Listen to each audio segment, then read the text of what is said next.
But what Chief Executive Ahmed Fahour has claimed as a triumph conceals the bare fact that our national carrier is still bleeding cash from its letters division. While total revenues were up 3% to $6.6 billion in 2015-16 on the back of a parcels boom, Australia Post is set to lose $1.5 billion on letters over the coming 5 years as snail mail becomes more unpopular than ever. Letters declined by a record 9.7% in 2015-16. Bringing losses of $138 million. But a potential extra $300 million in losses was avoided by overhauling the division in January, when Australia Post unveiled its controversial new two-tiered pricing.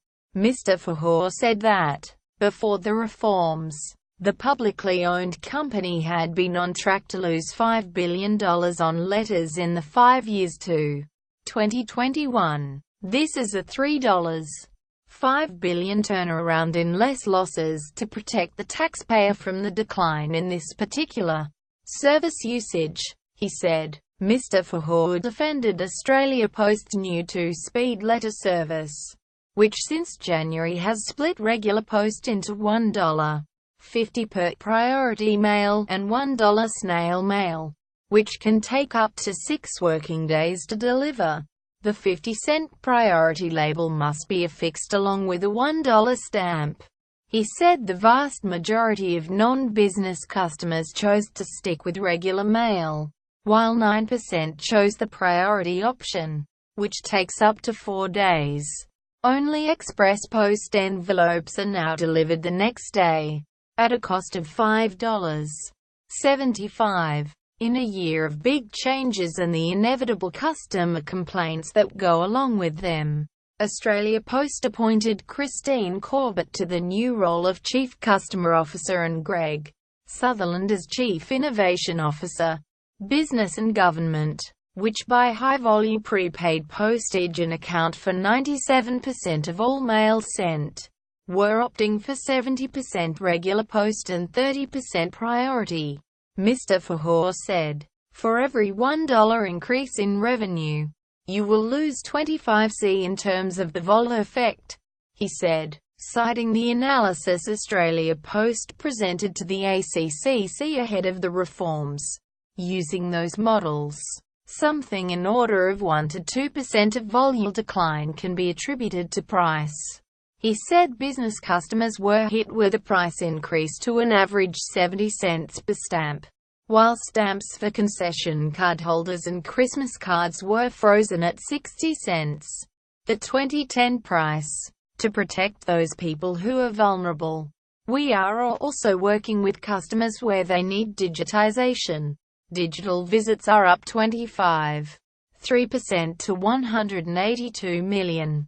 Quote, Mr. Fahour said. He said the company was committed to redeploying staff affected by changes to the letters business, with no forced redundancies.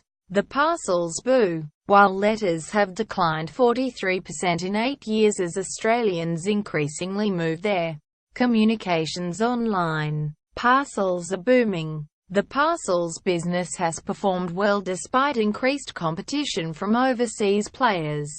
Quote, Mr. Fahour said. He said Australia Post had outperformed in difficult market conditions to post an 8% profit increase in its parcels division, with its future strategy focused on our customers as they continue their love affair with shopping online. He said the company had invested in a significant increase in capacity of our processing centers, while implementing new parcel delivery options including parcel safe drop and redirection services for its 4 million MyPost customers, who had almost doubled in number on the previous financial year. We have been experimenting with drone deliveries and also identifying whether night deliveries may be more convenient for our customers. Quote, Mr. Fahour said, we also have an eye on the export market, whereby small businesses are looking to export to the world. This included a new strategic alliance with global logistics provider Aramex, and existing partnerships with Alibaba, Amazon and eBay. Our business is 207 years old, but we are more efficient and motivated than ever before. Quote, Mr. Fahour said, "We have to continue to evolve to remain relevant and sustainable, so we can continue to serve customers and communities everywhere." Dana.mccauley at news.com.au